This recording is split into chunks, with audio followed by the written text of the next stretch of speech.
नमस्कार, यो एभी न्यूज खबरको संकेत हो। तपाई अहिले एभी न्यूज @7 मा हुनुहुन्छ। म प्रभा थापा। म सुभाष नेपाल। प्रारम्भमा मूल खबर। उपत्यकामा 216 सहित थप 634 जनामा कोरोना संक्रमण। देशभर 31,000 भन्दा बढी संक्रमित, 146 जनाको मृत्यु। संक्रमितको सम्पर्कमा रहेकाहरूलाई घरमै क्वारेन्टिनमा बस्न स्वास्थ्य मन्त्रालयको आग्रह। एक सातापछि मात्र परीक्षण गराउन सुझाव। विदेशमा अलपत्र परेकाले आफै खर्च बेहोरेर आउनुपर्ने निर्णयप्रति कांग्रेसको आपत्ति। श्रमिकको पीडाप्रति संवेदनशील बन्न आग्रह।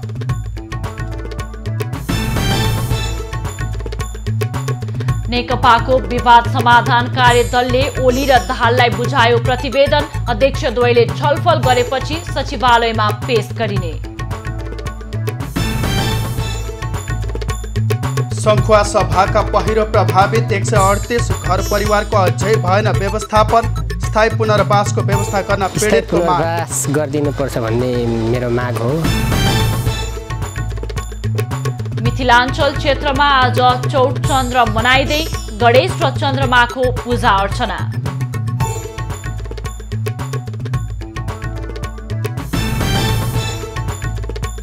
र विश्वभर कोरोना संक्रमणबाट ज्यान गुमाउनेको संख्या 8 लाख नाग्यो। महामारी 2 वर्षभित्र नियन्त्रणमा आउने WHO को आकलन।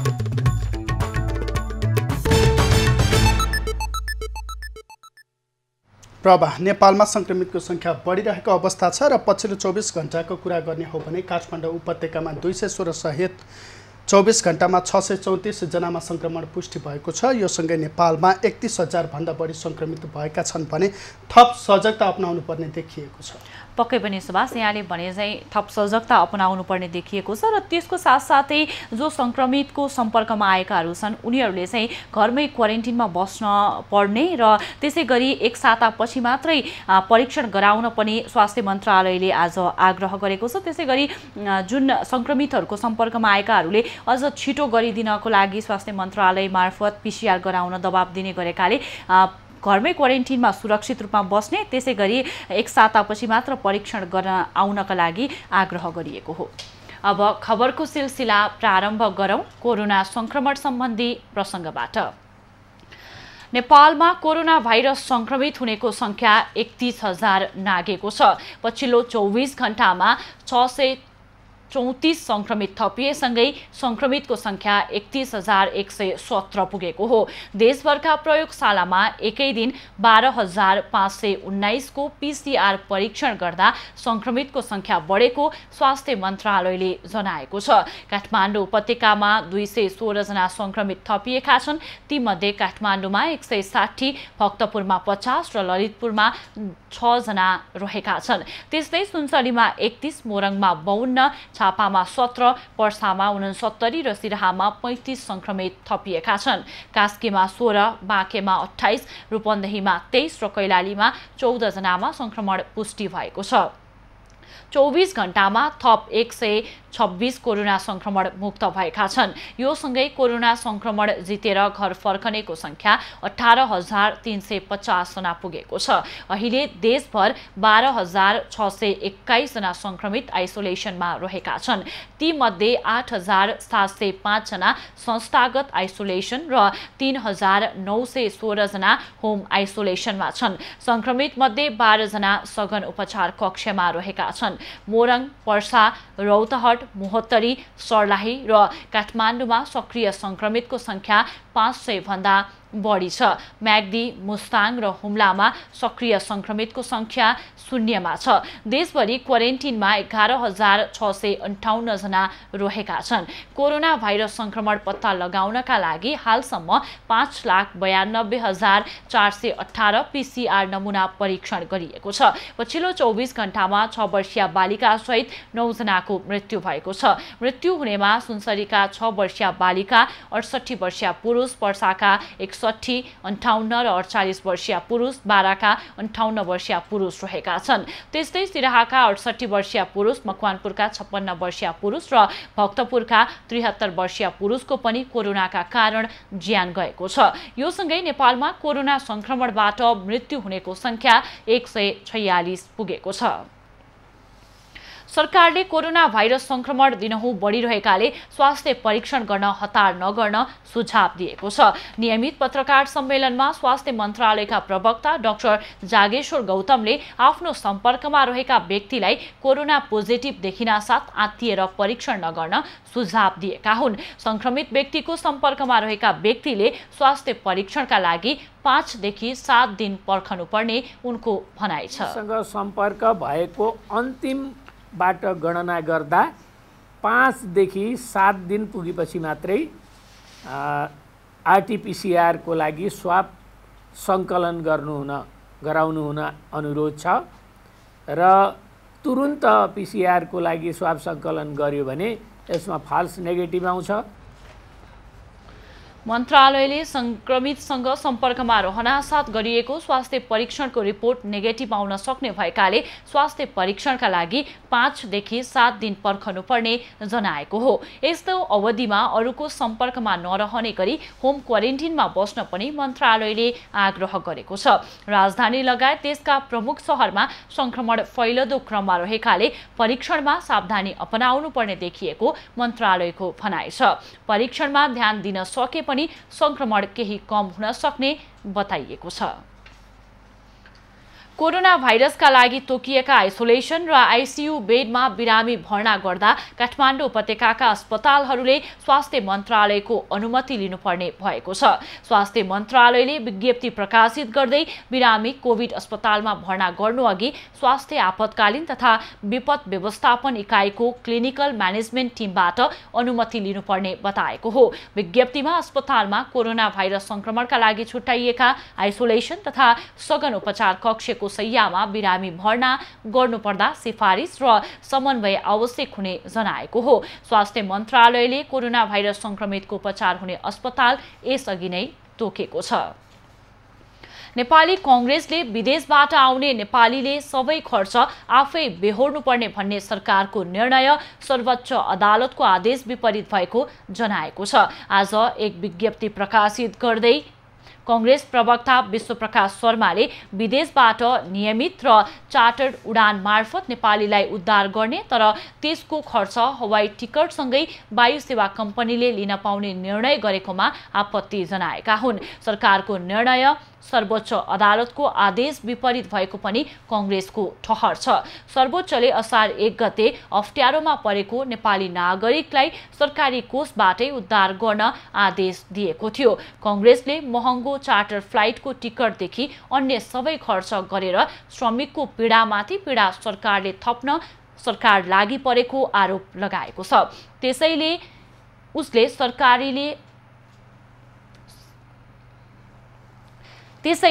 सरकारकै खर्चमै क्वारेन्टिन, पीसीआर परीक्षण र गाउँसम्म पुग्ने प्रबन्ध मिलाउन पनि आग्रह गरिएको छ।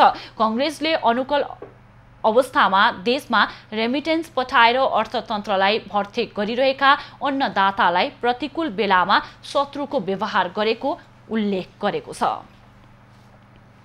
सरकारले चार्टर्ड उडान मार्फत स्वदेश आउने नागरिकलाई होटेल क्वारेन्टिनमा बस्नै पर्ने व्यवस्थाका लागि होटेलको सूची र दर सार्वजनिक गरेको छ।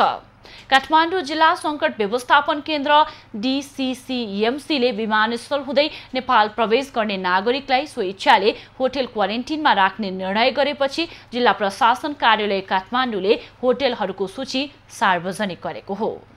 कोरोना भाइरसको विश्वव्यापी संक्रमणको कारणबाट उत्पन्न असहज परिस्थितिमा स्वदेश आउनै पर्ने अवस्थामा रहेका नेपाली नागरिकलाई स्वदेश आउन सहजीकरण गर्ने सम्बन्धी आदेश 2077 बमोजिम विमानस्थल हुँदै नेपाल प्रवेश गर्ने र स्वेच्छाले होटल क्वारेन्टिनमा बस्ने व्यक्तिहरूलाई राख्न जिल्ला प्रशासन कार्यालय काठमाडौँले होटलहरूको सूची सार्वजनिक गरेको हो। पर्यटन विभागले उपलब्ध गराएको होटलको नाम र दर रेटका आधारमा सूची तयार पारिएको जिल्ला प्रशासन प्रशासन कार्यालयले बताएको छ। सार्वजनिक भएको सूचीमा उपत्यकाभित्र रहेका तारे होटल, पर्यटन होटल र साना तथा मझौला होटल गरी 220 होटलमा कुल 3500 बेड क्षमता रहेको छ। होटलको सूचीसँगै होटलहरूमा बस्दा लाग्ने दर रेट र खानाको मेनु समेत समावेश गरिएको छ, जसमध्ये 5 तारे होटलमा एक्लै बस्दा 9,000 रुपैयाँ र 2 जना साझेदारीमा बस्दा प्रति व्यक्ति 6,000 रुपैयाँ तोकिएको छ। 4 तारे होटलका लागि 1 जना बस्दा 8,000 रुपैयाँ र 2 जना साझेदारीमा बस्दा 5,500 रुपैयाँ तोकिएको छ। 3 तारे तथा डिलक्स रिसोर्टमा 1 जना बस्दा 6,000 रुपैयाँ र 2 जना साझेदारीमा बस्दा प्रति व्यक्ति 3,500 रुपैयाँ तोकिएको छ। 2 तारे होटल तथा स्ट्यान्डर्ड होटलका लागि एकल 5,000 रुपैयाँ र 2 जना साझेदारीमा बस्दा प्रति व्यक्ति 3,500 रुपैयाँ तोकिएको छ। 1 तारे होटलमा एकल बस्दा 4,000 रुपैयाँ र 2 जना साझेदारीमा बस्दा प्रति व्यक्ति 2,500 रुपैयाँ तोकिएको छ। पर्यटक स्तरको होटलमा 1 जनाका लागि 2,800 रुपैयाँ र 2 जना साझेदारीमा बस्ने भएमा प्रति व्यक्ति 1,800 रुपैयाँ तोकिएको छ। यस्तै साना तथा मझौला होटलको दर रेट पनि तोकिएको छ। साना तथा मझौला होटलमा एकल रुमका लागि 1,800 रुपैयाँ र 2 जना साझेदारीमा बस्दा प्रति व्यक्ति 1,500 रुपैयाँ तोकिएको छ। सबै होटलमा खाना र खाजा गरी दिनको 4 पटक खाना दिइने मेनु सार्वजनिक भएको छ, जसमा बिहानको खाजा, खाना, दिउँसोको खाजा र साँझको खाना उपलब्ध हुनेछ। स्वास्थ्य सम्बन्धी मापदण्ड पालना गर्न सके क्षमता भएका होटलहरूलाई क्वारेन्टिनको रूपमा प्रयोग गर्न सूचीकृत गरिएको जिल्ला प्रशासन कार्यालय काठमाडौँले बताएको छ। आइसोलेटेड क्षेत्रमा भएका, कम्पाउन्ड भएका, बाहिरी व्यक्तिसँग घुलमिल हुन नसक्ने, भौतिक दूरी कायम गर्न सक्ने होटलहरू सूचीकरणमा परेका छन्। ठमेल, ताहाचल, गौशाला, 32 पुतली, दरबार मार्ग, सानो गौचरण, नक्साल, भक्तपुर, लाजिमपाट, गोदावरी, कमलादी, स्वयम्भू, झम्सीखेल, बुढा नीलकण्ठ, लैनचौर, कमल पोखरी र बागबजार क्षेत्रमा रहेका होटलहरूलाई क्वारेन्टिनका रूपमा प्रयोग गर्न लागि हो। काठमाडौँको बानेश्वर स्थित मिलन चोकका स्थानीयले चिकित्सक, नर्स लगायत स्वास्थ्यकर्मी बसेको घर घेराउ गरेका छन्। आज बिहान उनीहरूले होस्टेल सञ्चालकलाई गाली गलौज सहित स्वास्थ्यकर्मीलाई नराख्न धम्क्याएका हुन्। बानेश्वर स्थित सिभिल अस्पतालमा काम गर्ने स्वास्थ्यकर्मी राखेका lord Buddha boys and girls होस्टलका सञ्चालक रोहित राणालाई स्थानीयले धम्काएको प्रहरीले बताएको छ। घटनाबारे अनुसन्धान भइरहेको प्रहरीले जनाएको छ। स्थानीय बलभद्र मार्गका टोल विकास समितिका अध्यक्ष सुदर्शन गौतम र सचिव दिनेश खड्काको नेतृत्वमा आएको टोलीले होस्टल सञ्चालकलाई धम्काएको हो। स्वास्थ्य क्षेत्रमा संलग्न सङ्घ संस्थाले घटनामा संलग्नलाई कारबाहीको माग गरेका छन्। विषम परिस्थितिमा जनताको सेवामा खटिएका स्वास्थ्यकर्मी राखिएका कारण नै होस्टल सञ्चालक र स्वास्थ्यकर्मी धम्क्याउने कार्य निन्दनीय भएको चिकित्सकले बताएका छन्।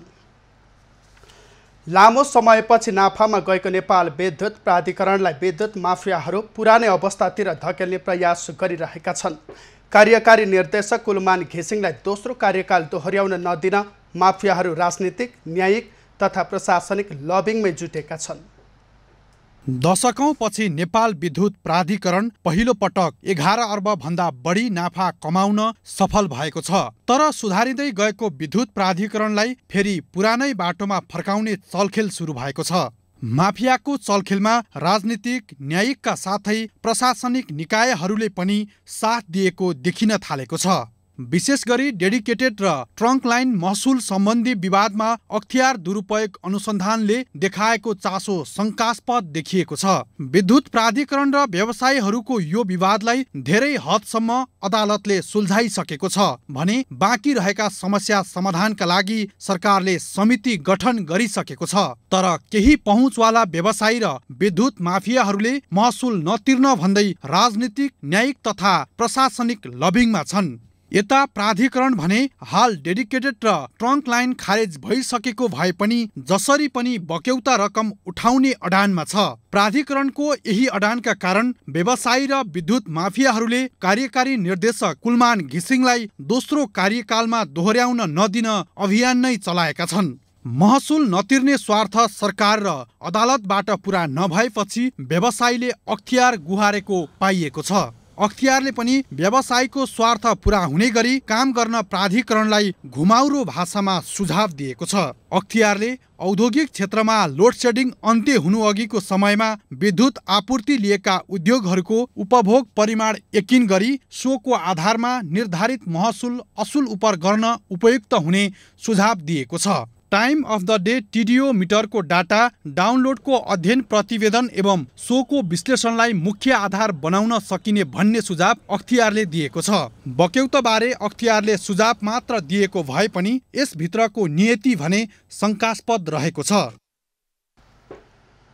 गत असार 27 गते 138 घर विस्थापित बनाएको सङ्खुवा सभाको सिलिचोङ गाउँपालिका 1 बेसिन्दा पहिरोका पीडितहरूले स्थायी पुनर्वासका लागि माग गर्न थालेका छन्। पहिरो गएको 1 महिना बितिसक्दा समेत सम्बन्धित निकायले ठोस कदम नचालेको भन्दै उनीहरूले तत्काल स्थायी पुनर्वासको व्यवस्था गर्नुपर्ने माग राख्दै आएका छन्। बेसिन्दा पहिरोमा 1 मृतक सहित 9 घरका 11 जना बेपत्ता भएको पनि 1 महिना बितिसकेको छ। उक्त पहिरोका कारण 106 घर पूर्ण रूपमा विस्थापित छन्। सिलिचोङ गाउँपालिकाको उच्च स्तरीय समितिका अनुसार पूर्ण विस्थापित सहित पहिरोको उच्च जोखिममा रहेका 138 घर परिवार रहेका छन्। तर विस्थापितलाई पुनर्स्थापनाका लागि बनेको उच्च स्तरीय समितिले हालसम्म पनि अस्थायी बसोबासको समेत व्यवस्थापन गर्न सकिरहेको छैन। बुधबारेमा 29 र चित्रेमा रहेको 64 घर परिवार बाहेककालाई अस्थायी बसोबासको विकल्प समेत भइसकेको छैन। विगतदेखि नै सिसुवामा यो समस्या आउँदै गरेको, मानवीय क्षति अहिले जस्तो भएको थिएन हैन, एक दुई जना भइरहेको थियो हैन ठाउँ ठाउँ, तर अहिले ठुलो क्षति मानवीय क्षति भएको छ। अब अझ ठुलो क्षति हुने सम्भावना छ, प्रबल सम्भावना छ।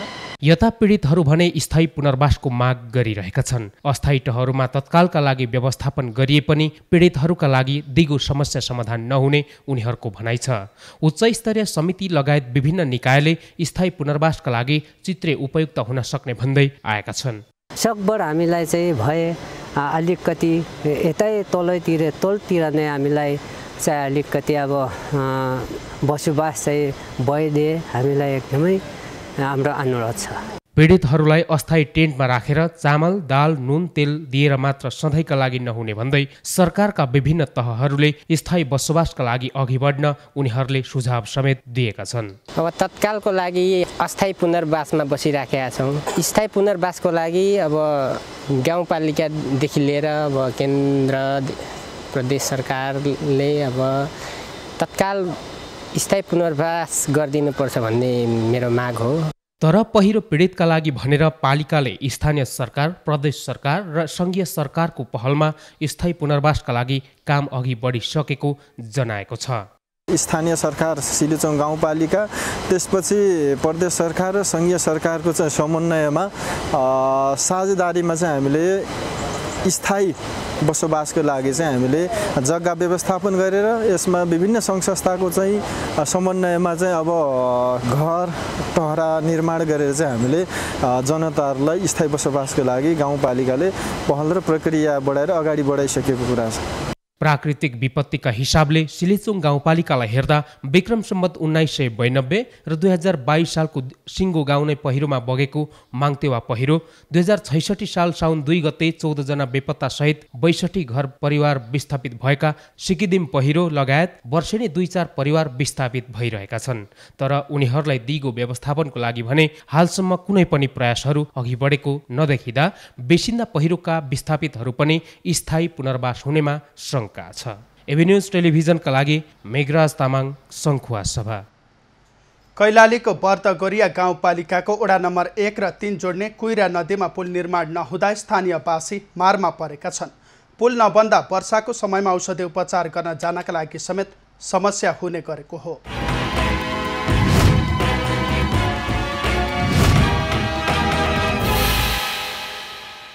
यो हो कैलालीको बर्दगोरिया गाउँपालिका वडा नम्बर 1, 3 र 2 लाई जोड्ने कुइरा नदी। यसले गर्दा यहाँका जनता निकै शास्ति भोग्न बाध्य छन्। कैलालीको बर्दगोरिया गाउँपालिकाका 3 वडा भएर बग्ने कुइरा नदीमा पुल नहुँदा त्यहाँका जनता निकै समस्यामा परेका छन्। अहिलेसम्मका प्रत्येक निर्वाचनका घोषणा पत्रमा अटाएको पुल वास्तविक विकासमा नअटाउँदा त्यहाँका जनता निकै समस्यामा परेका हुन्। बर्दगोरिया गाउँपालिकाको वडा नम्बर 3 र मोहन्याल गाउँपालिकाका केही वडाका जनताहरूको शिक्षा, स्वास्थ्य उपचार र अत्यावश्यक सामग्री खरिदका लागि प्रमुख केन्द्र भनेको वडा नम्बर 1 अन्तर्गत पर्ने बौनिया बजार हो। बौनिया बजार आउँदा होस् या जाँदा होस् कुइरा नदीलाई तर्नुको अर्को विकल्प छैन। वर्षा भएको दिन जस्तो सुकै रोग व्यथा लागे पनि त्यहाँका जनता नदीका कारण एउटा सिटामोल समेत खान पाउँदैनन्। हामीले यस्ता नदीहरू धेरै तरै आउनुपर्छ र यो बर्सातको समयमा अब यो नदीहरू अब एक्कासी बाढ आउँदाखेरि हामीहरू यहाँ बौनिया बजार जाँदा अथवा हस्पिटल जाँदा सुत्केरी भयो, बिरामीहरू त्यस्ताहरूलाई हामीले हस्पिटल समयमै पुर्याउन सकेका छैनौं। गत साउन महिनामा वडा नम्बर 3 रानीकुण्टाकी एक महिलालाई सुत्केरी बेथाले च्याप्यो। उनलाई अस्पतालसम्म लैजान जसोतसो नदी किनारासम्म पुर्याइए पनि उर्लिएर आएको नदीका कारण त्यही राख्न पर्यो। रातभरि नदी किनारामै राखिएकी महिलालाई बिहानतिर नदीको बहाव कम भएपछि सशस्त्र प्रहरी र स्थानीय युवाहरूले खाटमाथि राखेर नदी तराए र ज्यान जोगियो। यो एक प्रतिनिधि उदाहरण मात्र हो। त्यस क्षेत्रका जनताले यो भन्दा ठूलो संकटको सामना गर्नु परेको छ। हाम्रो दैनिक उपभोग्य सामानहरू ल्याउनका लागि पनि बजारसम्म आउनुपर्ने हुन्छ, कलेजहरूको लागि बजारसम्म आउनुपर्ने हुन्छ। प्रत्येक साल चाहिँ एकजना दुईजना मान्छेहरूले चाहिँ यहाँ चाहिँ यो नदीमा बलिदान दिनुपर्ने परिरहेछ। मान्छेको ज्यान गयो। सेती लोकमार्ग निर्माणका लागि दबाब दिन गरिने मेला महोत्सवमा जनताहरूले मन्त्रीसम्मका नेताहरूलाई ज्ञापन पत्र दिँदै आएका छन्। तर अहिलेसम्म सेती लोकमार्ग निर्माणको नाममा सिमको समेत भाँचिएको छैन। तत्कालका लागि पक्की पुल नभए पनि झोलङ्गे पुल निर्माण गर्न स्थानीयले सरकारसँग आग्रह गरेका छन्। यहाँको स्थानीय निकाय लगायत केन्द्रीय सरकारले किन हेरेन? सेती लोकमार्ग पहिचान महोत्सव भनेर महोत्सवहरू पनि धेरै पटक लाग्यो, धेरै पटक यसको कुरा आवाजहरू आयो। यहाँ कसैको कुनै सुनवाई भएको छैन। अहिले ठुलो पुल लाउन सम्भव नभए पनि सामान्यतया झुलङ्गे पुल भइदिए पनि हामीलाई सहज हुन्थ्यो। जनतालाई भुल्याउने काम मात्र भइरहेको जस्तो लागिरहेछ मलाई लाग्छ यो सालको बजेटमा पनि पर्नु पर्थ्यो, रातो किताबमा पर्नु पर्थ्यो। तर यो साल पनि परेन, सेती लोकमार्ग नै परेन। जितेर गएका सांसदहरू, माननीयहरू, जनप्रतिनिधिहरू पनि 3-3 वर्षसम्म पनि के हेरेर बसिरहेका छन्। सुगम जिल्लाका दुर्गम पीडाहरूको यथाशीघ्र पहल गरी समाधान गर्नु अहिलेको आवश्यकता हो। विभिन्न बहानामा पन्छिनु भन्दा पनि प्रत्यक्ष जनताको आधारभूत आवश्यकतासँग जोडिएका सूचकहरूलाई पूरा गर्न सके मात्र सुखी नेपाली समृद्ध नेपालको नाराले सार्थकता पाउनेछ। एबी न्यूज खबरका लागि मंगल बास्कोटे, कैलाली।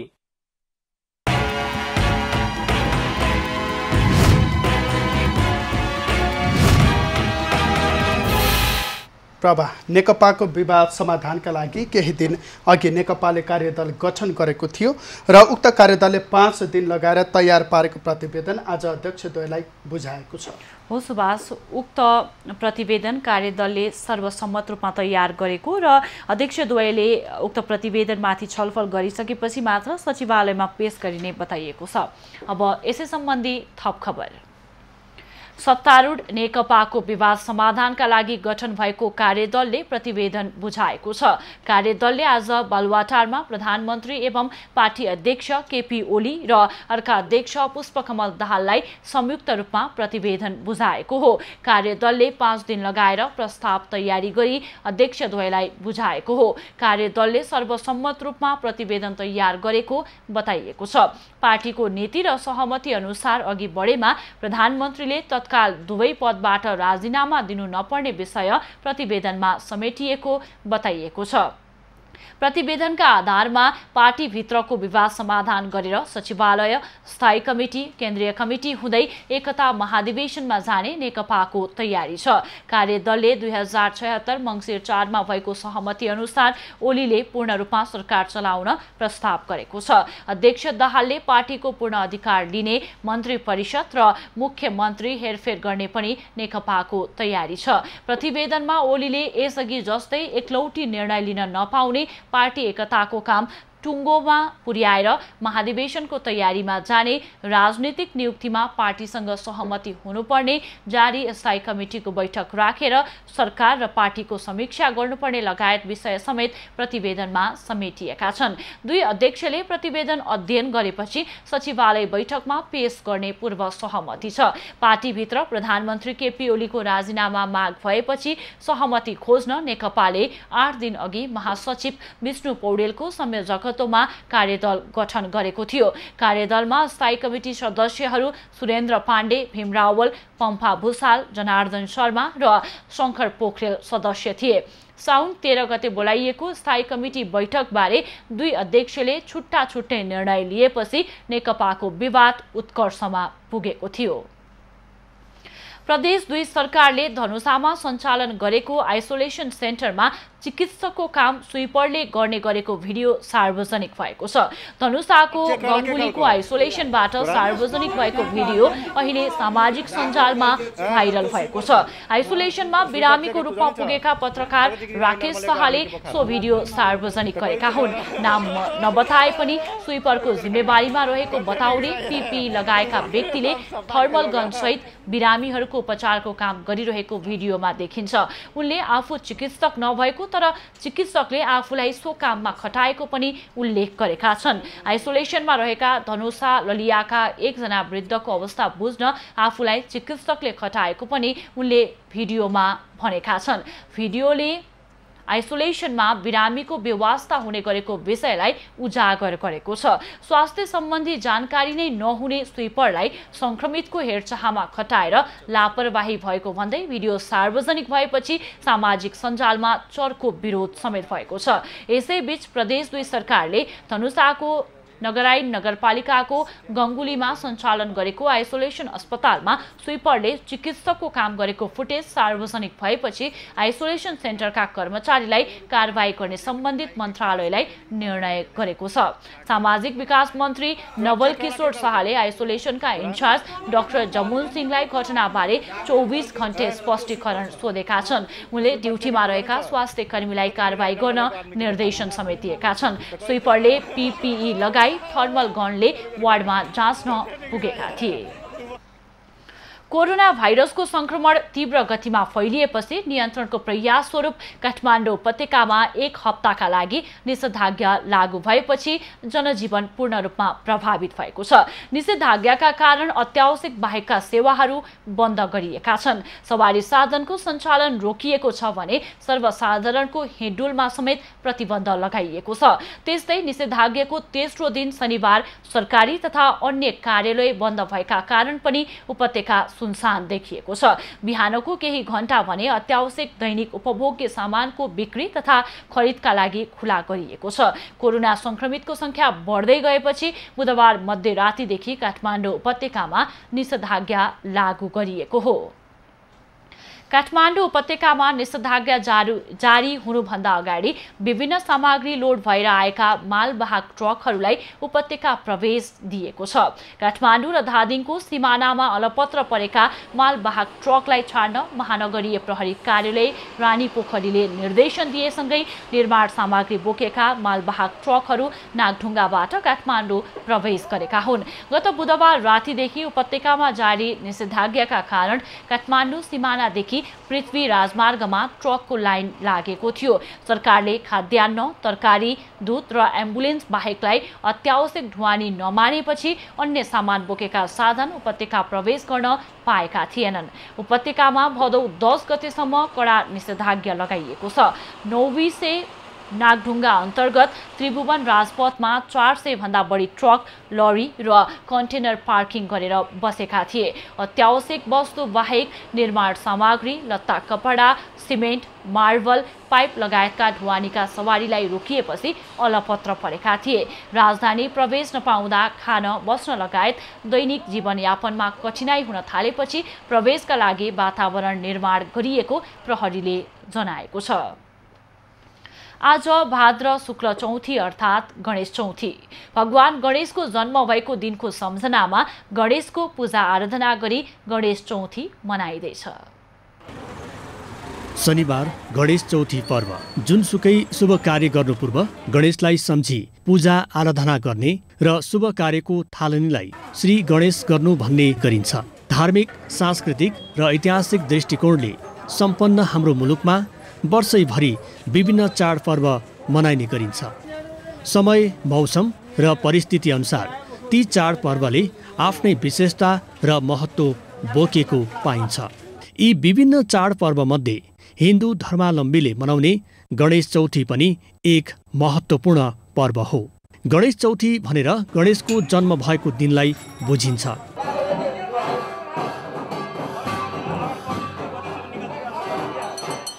महादेव र पार्वतीको पुत्रका रूपमा पूजिने गणेशलाई शुभ कार्यको प्रतीकका रूपमा पूजिन्छ। आजका दिन गणेशलाई मनपर्ने वस्तु लड्डु, दुध, दुबो चढाई पूजा आराधना गर्ने गरिन्छ। यस दिन काठमाडौँको 4 विनायक लगायत गणेश मन्दिरमा भक्तजनको भिड लाग्ने गर्दछ। आज नेवार समुदायले रातको समयमा चन्द्रमाको विशेष पूजा गर्दै चौथा पर्व मनाउने गर्दछन्। चौथा पर्वमा पनि गेडागुडीलाई विशेष महत्त्व दिएको पाइन्छ। जनै पूर्णिमाका दिन 9 थरी गेडागुडीलाई पकाएर क्वाटी बनाई खाइन्छ भने चौथा पर्वका दिन भने मकै, भटमास, जौ, बदाम, फर्सीको बियाँ, आरुको बियाँ आदि भुटेर खाने चलन छ।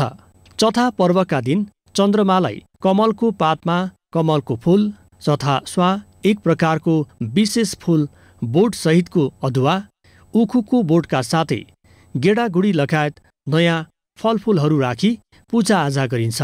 रातको समयमा पूजा हुने भएकाले बिहानैदेखि ती सामग्री जोडजाम गर्न मानिसहरू व्यस्त देखिन्छन्। आजका दिन भगवान गणेशको श्राप लागेको हुनाले चन्द्रमा हेर्न नहुने मान्यता पनि रहेको छ। चौथा पर्वलाई नेवार समुदायले दशैंको सुरुवातका रूपमा समेत मान्ने गरेका छन्। एबी न्यूज खबरका लागि राकेश डङ्गोलको रिपोर्ट। आस्था एवं निष्ठापूर्वक मनाइने चौठ चन्द्र अर्थात् चौरचन पर्व शनिबार जनकपुर धाम सहित मिथिला अञ्चल क्षेत्रमा मनाइँदैछ। मिथिला अञ्चलमा मनाइने महत्त्वपूर्ण पर्वमध्ये चौरचन पर्व पनि एक हो।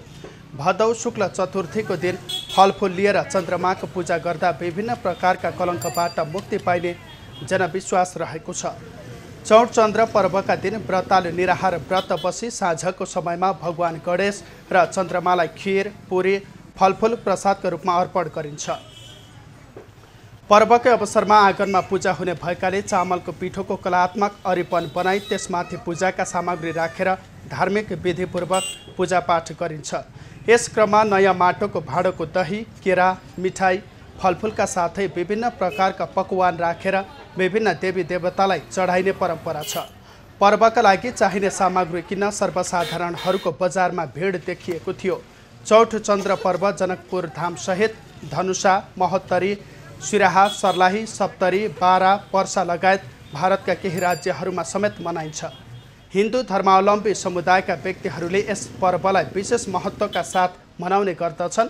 भदौ शुक्ल चौथीका दिन मनाइने चौठ चन्द्र पर्वमा सूर्यास्तपछि गाईको गोबरले लिपेर बनाइएको आँगन माझको चतुष्कोण यज्ञस्थलमा दीप प्रज्वलन गर्दै घरमुले व्रतालुले फलफुल र मिष्ठान्न परिकार चन्द्रमालाई देखाएर चौरचन व्रत समापन गर्ने परम्परा रहेको छ। अछामको रामारोशन गाउँपालिका 5 कैलाश खोलामा बुधबार आएको बाढीमा बेपत्ता अझै 11 जना फेला परेका छैनन्। बाढीले बगाएर बेपत्ता भएका 17 जना मध्ये 6 जनाको शव भने सोही दिन फेला परेको थियो। बाढीमा बगेर रामारोशन 5 का Nandu Saud, Ganga Saud, Rupesh Saud, प्रकृति साउद, जोगा साउद, अमर शाह, पवित्रा देवी शाह, समीर शाह, सम्झना शाह, बासु साउद, लालसरा शाही, बसन्ती शाही बेपत्ता छन्। बेपत्ता भएकाहरूमध्ये 2 जनाको नाम नखुलेको प्रहरीले बताएको छ। राति पसल तथा घरमा सुतिरहेको अवस्थामा अचानक बाढी आउँदा उनीहरू सबै बगेर बेपत्ता भएका हुन्। बेपत्ताको खोजीका लागि नेपाली सेना, नेपाल प्रहरी, सशस्त्र प्रहरीको टोली बुधबारदेखि नै खटिए पनि अहिलेसम्म भेट्टाउन नसकेको जिल्ला प्रशासन कार्यालयले जनाएको छ। बाढीले बगाएका रामारोशन 5 का नवीन साउद, गौरी शाह, बबिता बुढा, अमर शाह, लालसर शाही तथा चन्द्र साउदको भने शव यसअघि नै फेला परिसकेको छ। बाढीले सैन्य बजारमा रहेका 30 वटा पसल र एक जीप समेत बगाएको छ।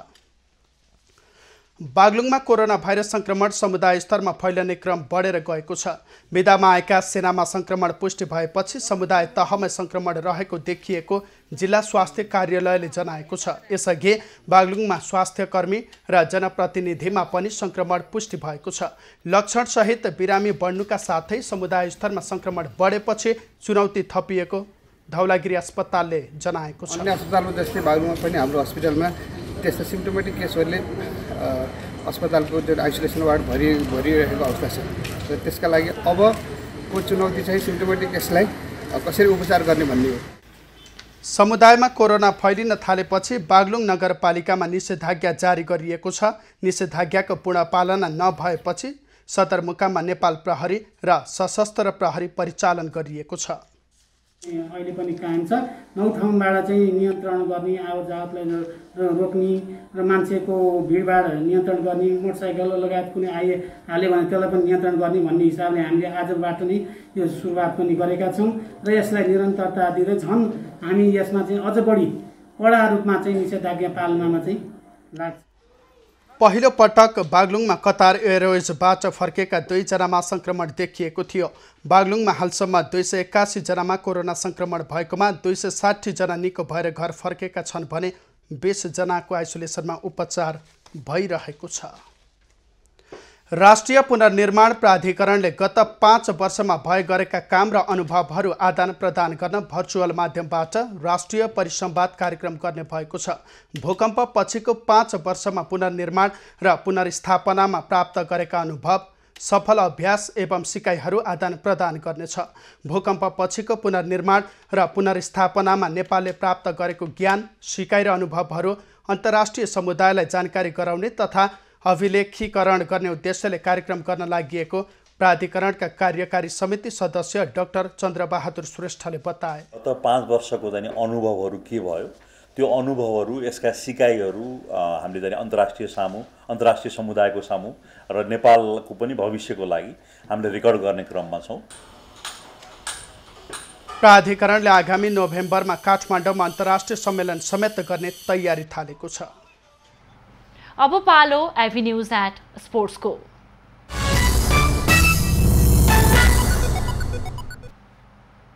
महाकुम्भ मेला ओलम्पिकमा सहभागी जनाउँदै पदक हासिल गर्ने लक्ष्य प्राय खेलाडीले बुनेका हुन्छन्। नेपाली खेलाडी पनि त्यो लक्ष्यलाई पूरा गर्न दिनरात मेहनत गरिरहेकै छन्। कोरोनाका कारण 1 वर्षपछि धकलिएको टोकियो ओलम्पिकका लागि नेपाली खेलाडी अभ्यास गर्न नपाउँदा सहभागिता खल्लो हुनेमा चिन्तित छन्। ओलम्पिकमा सहभागिता जनाउनु नेपाली खेलाडीका लागि एउटा ठूलो उपलब्धिको सूचकको रूपमा लिइन्छ। छनौट चरण पार गर्दै नेपाली खेलाडीले सहभागिता जनाए नेपाली खेलकै शानको रूपमा व्याख्या पनि गरिन्छ।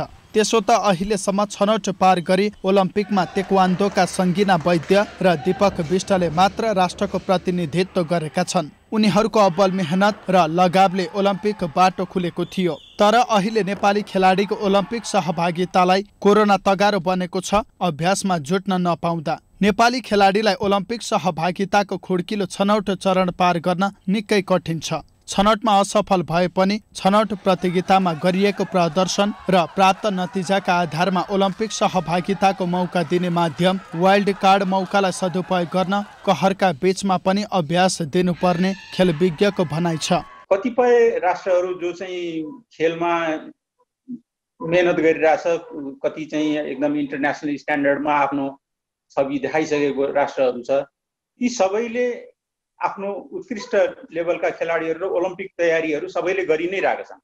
उनीहरूले रोकेका छैन हैन। इभन इन्डियाकै कुरा गर्ने हो भने नि उनीहरूले एकदमै टार्गेट राखेरै ट्रेनिङहरू गरिरहेछ। अब मेरो एथलेटिक्सकै कुरा गर्ने हो भने उनीहरूले एथलेटिक्समा यसपालि गोल्ड मेडल जित्ने ओलम्पिकमा भन्ने हिसाबले गइरहेछ।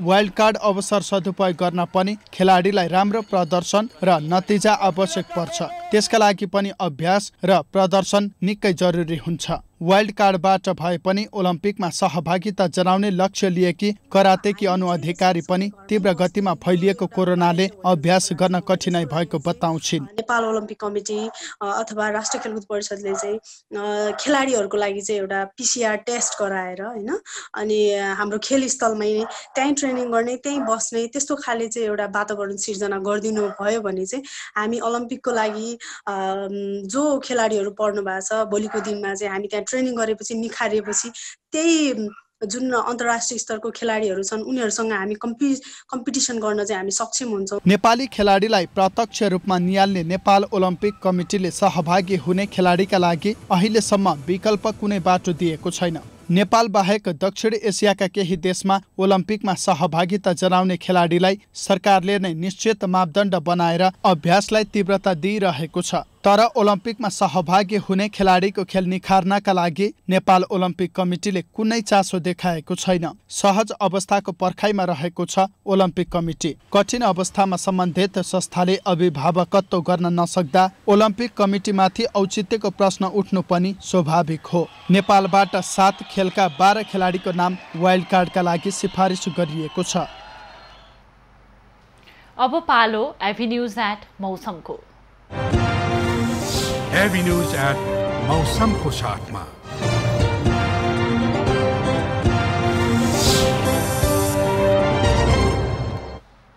पछिल्लो 24 घण्टामा देशभरको मौसममा बदली भई केही स्थानमा वर्षा भयो। आज राति देशका केही स्थानमा मेघ गर्जन र चट्याङ सहित हल्का वर्षा हुनुका साथै प्रदेश 1 र गण्डकी प्रदेशका 1-2 स्थानमा भारी वर्षाको सम्भावना रहेको जल तथा मौसम पूर्वानुमान महाशाखाले जनाएको छ। काठमाडौँ उपत्यकाको आजको अधिकतम तापक्रम 29 डिग्री सेल्सियस र न्यूनतम तापक्रम 19 डिग्री सेल्सियस मापन गरियो। आज देशभरको मौसम कस्तो रह्यो त हेरौं देशका विभिन्न स्थानको मौसमी अवस्था।